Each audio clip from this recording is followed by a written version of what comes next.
What's going on, everyone? This is Jay Wayne of Simple Finance, and today we're going to talk about the 3 steps necessary to become financially independent in your 20s.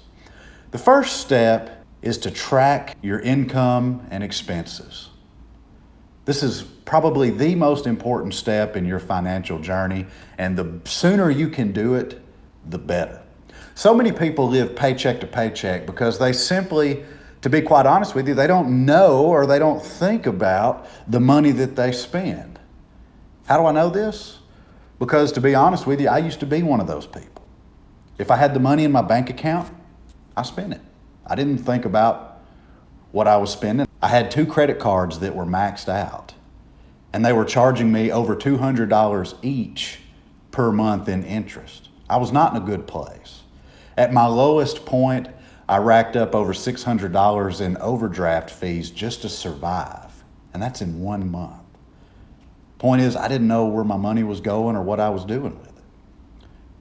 So don't be me. Don't make the mistakes that I made.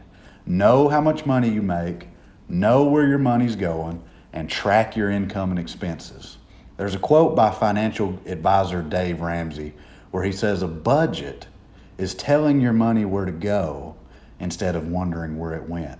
And that is crucial. That is the most important first step that you can make to achieve financial independence. It will change your life, I promise you.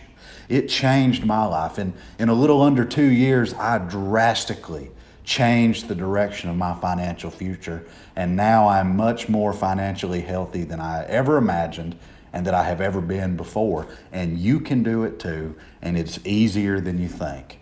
You just make this one simple change, and I promise you it will change the direction and the course of your financial life. The second step to becoming financially independent in your 20s is to save an emergency fund. Life has a way of throwing curveballs at us. It really does. We never know what the future holds. Just the minute that you get to where you're feeling secure, to where you're feeling safe, to where you think everything is all right, something's going to happen. Your car is going to break down. The engine is going to tear up. The roof on your house is going to start leaking. You're going to have to replace it. And God forbid, you may even have to stay in the hospital. There may be some health crisis. We just don't know. We don't know what the future holds. There's all kinds of crazy things that can happen, and it's important that we be prepared when it does. You don't want to have to go into debt and pay high interest on these credit card loans and other type of personal loans when an emergency comes up. You want to be able to pay for that yourself. And so that's why it's important that you get and establish an emergency fund. Now, the general rule of thumb, what you'll see most people recommend for the emergency fund is 3 to 6 months of living expenses. 3 to 6 months of living expenses. Now, that looks different for everyone. You have to calculate your own needs, what that's going to be for you. But to simplify it for most people, this is going to be between $10,000 and $20,000. That's what most people will be satisfied with and will be able to get by with in 3 to 6 months of living expenses. And I recommend putting this money in a high yield savings account, such as Ally Bank or Wealthfront. They are two of the higher yielding savings accounts out there, definitely higher than your traditional bank or credit union. And I'll put a link below for both of those so that you can check those out and find out what's right for you.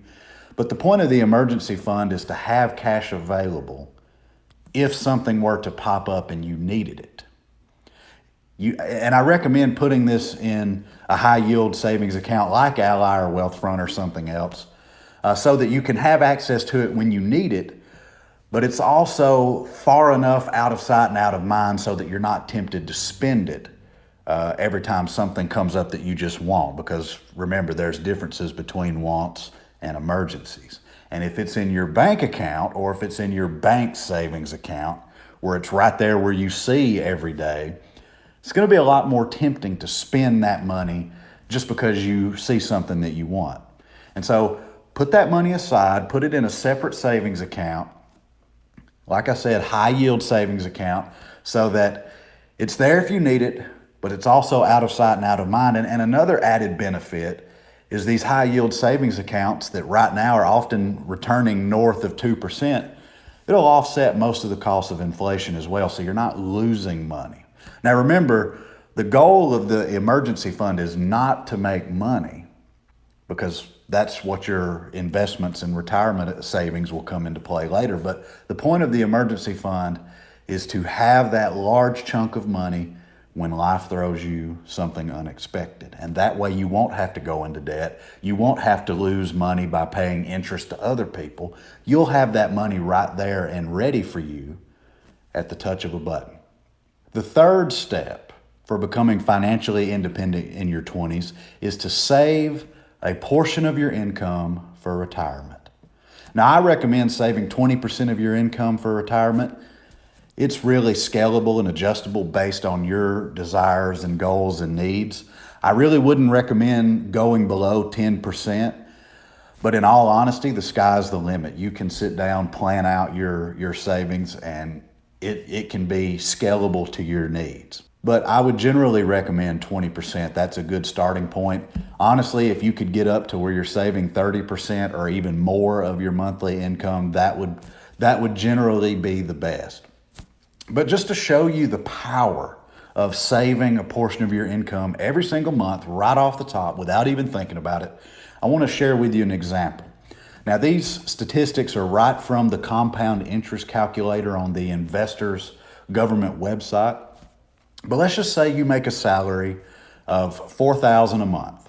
$4,000 a month is your net income, and you save 20% of that each month. 20% of $4,000 is $800 a month.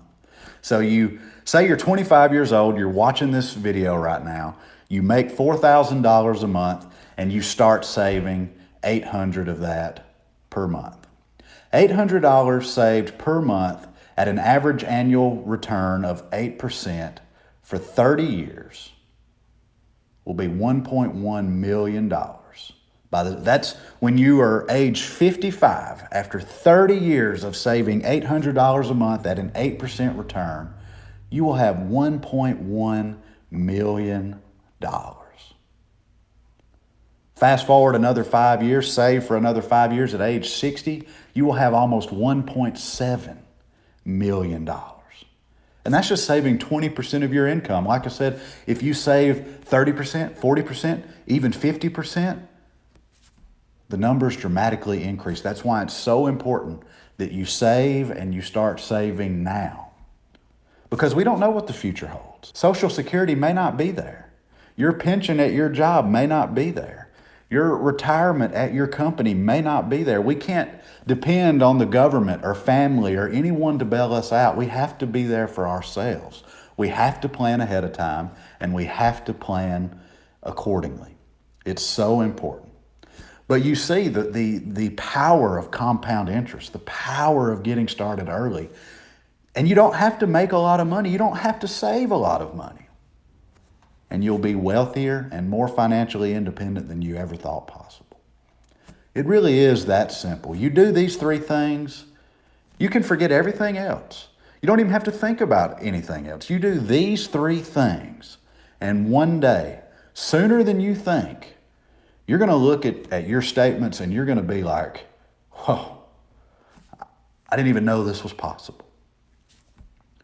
So thank you so much. If you like this video, drop the video a like, hit the thumbs up, subscribe, hit the notification bell so you'll be notified every time I hit a video. I hope that this video was beneficial to you. I hope that you learned something. I hope that you apply it to your life. And I hope that sooner rather than later, you start seeing the benefits of living a financially independent life.